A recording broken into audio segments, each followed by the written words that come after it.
RSS के general secretary Dattatreya जी, उन्होंने 2 दिन पहले अपना एक वक्तव्य दिया था जिसमें बेरोज़गारी के बारे में, जिसमें गरीबी के बारे में, जिसमें महंगाई के बारे में, जिसमें जो संपत्ति का केंद्रीकरण के मुद्दे पर अपनी बात कही और चिंता व्यक्त की कि सरकार को इसके ऊपर देखना चाहिए।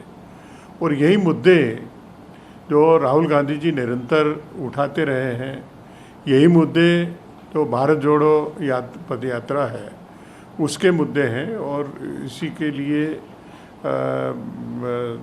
जो 5 महीने का जो पद यात्रा है वो लॉन्च की गई है, जिसमें स्पष्ट रूप से राहुल जी भी समय समय पर जगह जगह पर ये बात कह रहे हैं कि जो धर्म और जाति को आधार पर देश को बंटवारा कर रहे हैं उसके खिलाफ़ है, महंगाई के खिलाफ़ है, बेरोज़गारी के खिलाफ़ है, गरीबी के खिलाफ़ है।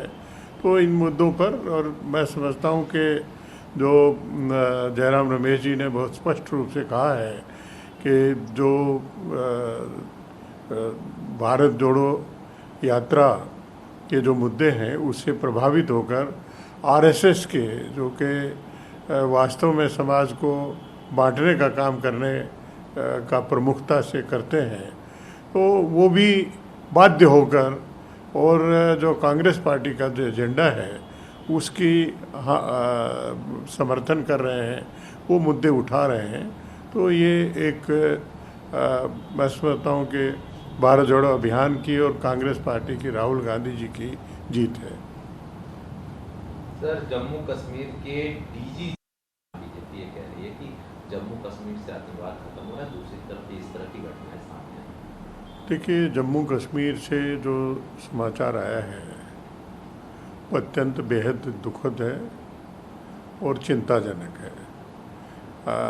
जो जेल के डीजी रैंक के अधिकारी, तो उनको उनके आवास में हत्या कर दी गई और आतंकी संगठन ने उसका जिम्मेवारी भी ली है। ये अत्यंत दुखद है। और ऐसे समय में जबकि केंद्रीय गृह मंत्री अमित शाह जी का वहाँ पर दौरा भी है और जो चुस्त दुरुस्त भी लॉ एंड ऑर्डर सिचुएशन की हुई है, इंटेलिजेंस नेटवर्क भी मजबूती के साथ में खड़ा किया है। तो ऐसे मौके पर जो डीजी रैंक के अधिकारी की हत्या कर देना, आतंकी हमले में हत्या कर देना, ये अत्यंत दुखद है, दुर्भाग्यपूर्ण है।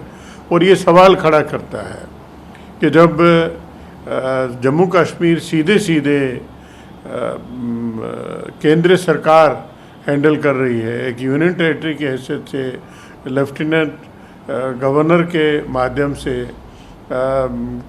गृह मंत्रालय के सीधा जो गवर्न हो रहा है, जो पूरी तरह से नियंत्रित है।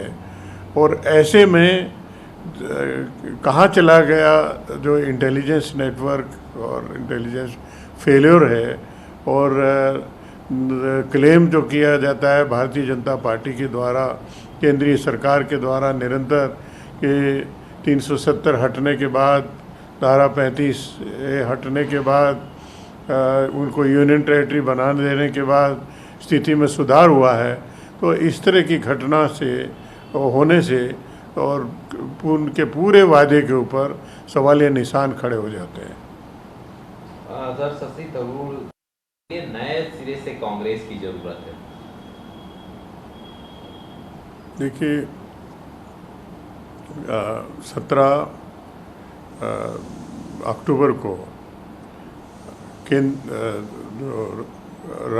इंडियन नेशनल कांग्रेस के राष्ट्रीय अध्यक्ष का निर्वाचन होना है, वोट पड़ने हैं और 18 तारीख को उसकी गिनती होने के बाद वो घोषणा की जाएगी कि कौन निर्वाचित अध्यक्ष होता है मल्लिकार्जुन खड़गे जी होते हैं या शशि थरूर जी होते हैं। और बहुत स्पष्ट रूप से कांग्रेस पार्टी संगठन के द्वारा और कांग्रेस पार्टी जो इलेक्शन अथॉरिटी है मधुसूदन मिस्त्री जी के अध्यक्षता में, उन्होंने भी स्पष्ट रूप से कहा है कि कोई भी कांग्रेस पार्टी का पदाधिकारी खुल के कोई प्रचार किसी भी कैंडिडेट के पक्ष में विपक्ष में वो नहीं करेगा। तो उसको ध्यान में रखते हुए मैं समझता हूँ कि दोनों कैंडिडेट चुनाव लड़ रहे हैं और दोनों ही कैंडिडेट का स्पष्ट मत है कि भारतीय जनता पार्टी से आरएसएस से सीधी लड़ाई कांग्रेस की है और उसी के लिए चाहे वो शशि थरूर जी हों चाहे वो मल्लिकार्जुन खड़गे जी हैं, उनकी लड़ाई है। और शास्त्री जयंती को छोड़ना पूरी तरीके से अनादर है। उपराज्यपाल ने राजघाट और विजय घाट का दौरा नहीं करने पर केजरीवाल पर यह बयान दिया है। देखिए, दिल्ली के चीफ मिनिस्टर अरविंद केजरीवाल जी और वहाँ के लेफ्टिनेंट गवर्नर, उनकी दोनों के बीच में अनबन और बयानबाजी अक्सर चलती रहती है। और लेकिन 2 अक्टूबर को गांधी जयंती है, लाल बहादुर शास्त्री जी की भी जयंती है, तो उस पर राष्ट्रपति से लेकर और प्रधानमंत्री और हर कार्यकर्ता यहाँ तक कि विदेशों में भी इस जयंती को मनाया जाता है, विशेष रूप से गांधी जी जयंती को मनाया जाता है। और जो लेफ्टिनेंट गवर्नर का जो बयान है कि दिल्ली के चीफ मिनिस्टर ना तो राजघाट जाते हैं ना विजय घाट जाते हैं, और जो सम्मान व्यक्त किया जाना चाहिए था इन महान विभूतियों का, तो उसमें अगर चूक हुई है तो ये गंभीर चूक है। तो मैं समझता हूँ कि लेफ्टिनेंट गवर्नर ने एक सही मुद्दा उठाया है और ये अगर ऐसा हुआ है तो वास्तव में बड़ी भारी चूक है, गलत है। सत्ता में रहते हुए 1600 पॉपुलर फ्रंट ऑफ इंडिया कार्यकर्ताओं के खिलाफ दर्ज किए गए मामलों को वापस ले लिया था।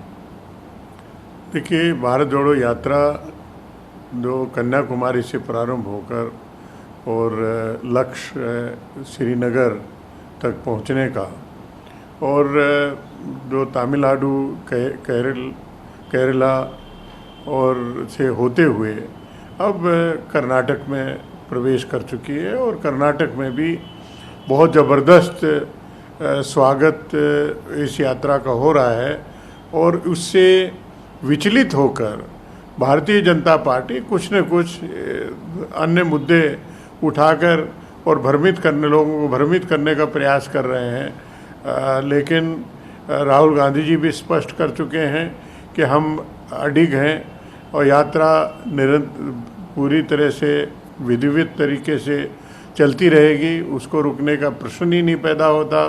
भारतीय जनता पार्टी हो या कर्नाटक की सरकार हो, चाहे जो मुद्दे उठा लें, उससे इस यात्रा में कोई प्रभाव पड़ने वाला नहीं है। नमस्कार, मैं हूं मानक गुप्ता। अगर आपको हमारा ये वीडियो पसंद आया हो तो इसे लाइक और शेयर जरूर करें, और हां, हमें सब्सक्राइब और फॉलो करना ना भूलें ताकि आप देश और दुनिया की कोई खबर मिस ना करें। तो जुड़े रहिए हमारे साथ और देखते रहिए न्यूज़ 24।